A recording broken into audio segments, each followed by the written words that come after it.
and welcome back. I am so happy that we can put Module 7 to bed now because we are wrapping up on Module 7 and we wrapping up on photography and press kits and how to do press releases and news and headlines, etc. Please, I want to emphasize at the end of this module, you must be able to do all the outcomes that is on the first page of the module, and I will not repeat that again. So with that said, news and feature photography will take us into what is the essence of a photo to a story or to a news release. We are looking at a specific section where photography implies a specific story. It shows you what the story is about. We have two categories here: journalism. What is the difference between news and feature writing? We've got the news writing as the 5 W's: when, where, what, where, yes, how when the story took place.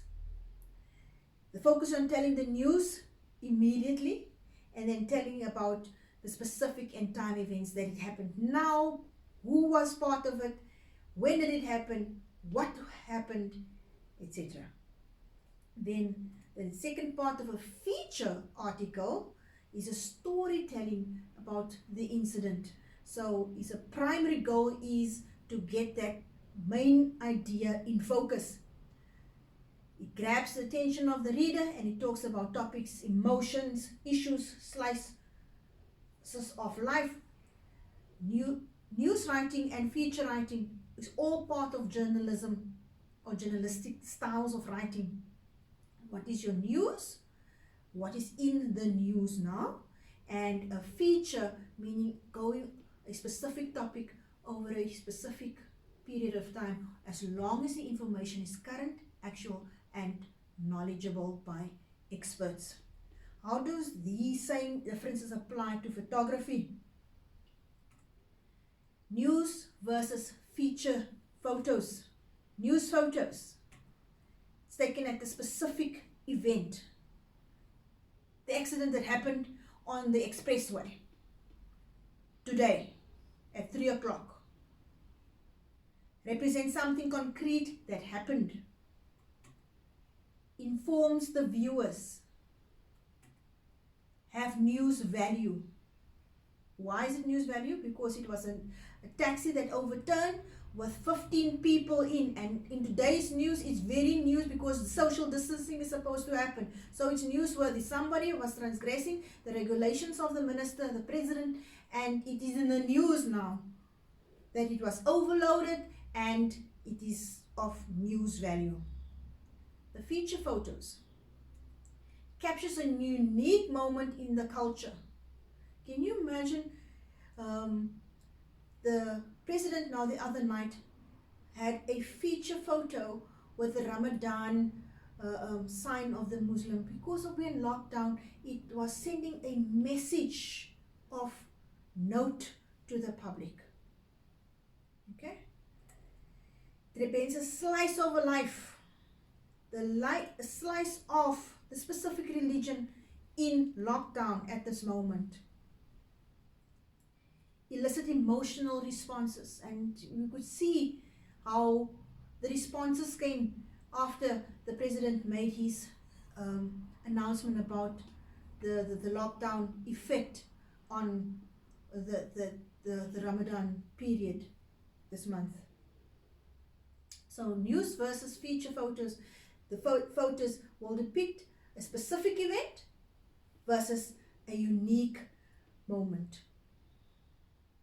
It has human interest. I just explained that. It's culture, religion, diversity, etc. It's got the human interest in a country. Regardless of news or feature photography, pay attention to these rules for taking photos that stand out in a crowd. So for example, you will look at page 134, where we have the qualities required for good news photographs, as well as the different categories of photographs within examples. For example, you have the unusual events, where unusual events include natural disasters. We've got this invisible disease like COVID-19, and then we've got the epitome, where a perfect example of something is also shown in a small scale, what something larger is likely to epitomize, that the top form of, for example, the tsunami. But then we have a photo that depicts a person that is being swept by a wave. That already puts into your mind this disastrous impact of a tsunami on the lives of people. Revelation, as the word indicates, it reveals. And then a humor, a picture. We've got all these mimes and memes that goes on around in social media when something serious has been humored by just putting a joke on something. So we've got those type of photography. Tips for news photography. It looks beyond the obvious. Remember what I said right at the beginning, a photo depicts 1,000 stories. Okay? Is that guy thirsty or is it a sportsman? So, depending on where you are, and you can reflect in his sunglasses that he's definitely busy with a volleyball game, and it's sunny out there, and they're gonna have, and he's having some beverage there, cold beverage to just sustain his thirst. Focus on the reaction, just like in sports. Wow, I've won the pageant. And you'll see the emotion depicted on those ladies' faces. Pay attention to your setting and how it can have visual impact. Isn't that true? Wow, he's drumming the mist away, dust away, whatever that he is trying to portray there, but very, very visual as to how good he is at that. You have this impact of how he's drumming. Identify your subject, then think about the visual interest. Identify your subject and then depict the visual interest.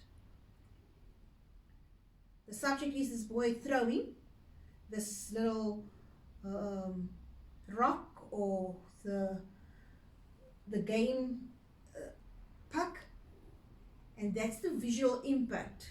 So if you can look at how they are not even looking at the puck, they are looking at where is it going to land. So that's the visual impact that photo wants to bring across. Think about sensitivity in an emotional or intimate moment. Consider a long lens or a different angle.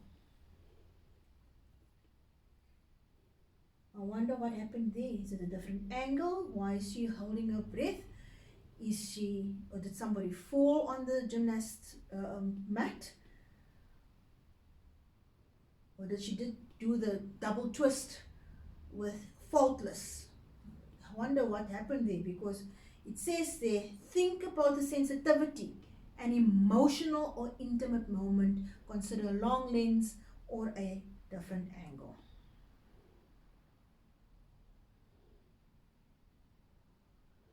Right. Tips for feature photography. Keep your aim on the human aspect. Isn't that so? Keep your aim on the human aspect. This little chap is holding a transparency in his hand, and he's reading off this transparency. Don't set up photos. Have your subjects do whatever they would if you weren't there with a camera. So it's almost like these, they call it in Afrikaans a trekfoto. So if you have these photos taken without people posing, you just take these in-act photos. Those people were carving out a pumpkin for some event, and yes, they weren't they were not even thinking of that there's a camera in the room. Look for visual interesting, the absurd and silly. Focus on juxtaposition and contrast. Illumination, dulled. Illumination, and what? How am I going to get this through? So we've got this contrast pictures or subjects sitting there.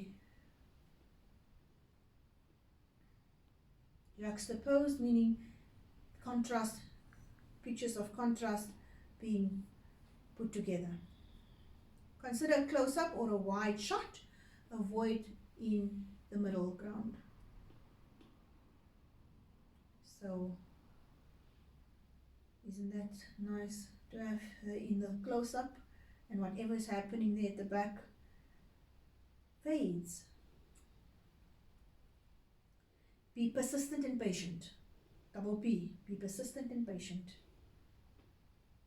For that matter, you have now gone through different kinds of photography that you will go through: wide lens, getting the subject in, juxtaposing photos, not setting up photos, etc. And taking all of these in consideration, you will then have to have good guidelines as to good photography.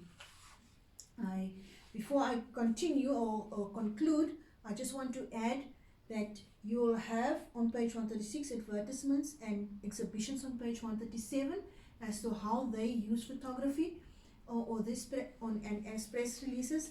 And then right at the end to this chapter, please do not hesitate to go through packaging, dispatch, handling, and filing of photographies. How do you get, now you've taken the photo, you want it to reach the targeted audience in a manner that you want it to be reached. If it's going to be handled, how are you going to package it to courier it? Are you going to email it? What is a pixel about it to get the correct pixel of the photo to the recipient? And how to avoid damage and handling and filing of the photographs. Put it in this specific folder. You don't want to mix match the photos so that it's specific event, it goes together, so that when you put it in your library to add on to your library, that you know which folder it is in. Where to retrieve it as well, that it is nicely done. Remember, with photographs you need to put the captions as to who took the photo and what it depicts. So this comes from Bryant High School publications, so it was in that specific publication of that specific school. On page 140 you have the copyright, because you have taken it, and remember the disclaimer: when you sell your news release, you need to disclaim that they can use your photos or whatever material that you dispose of or make available for the editor or the journalist to do. So make sure that you know that they do not just copy your work, that it is your right, and that you have taken it, that you've given the certain credibility for your work that you have done. On page 141 is your summary of this module, and then a summative assessment. Please, I'm going to ask you to do this for classwork, homework. I'm not going to check on you because we're in lockdown. You have its only available time, but please go make sure that you work through these exercises, as possible questions for tests and examinations could come from there. Thank you very much that we could do this last insert, and until next week, thank you for viewing.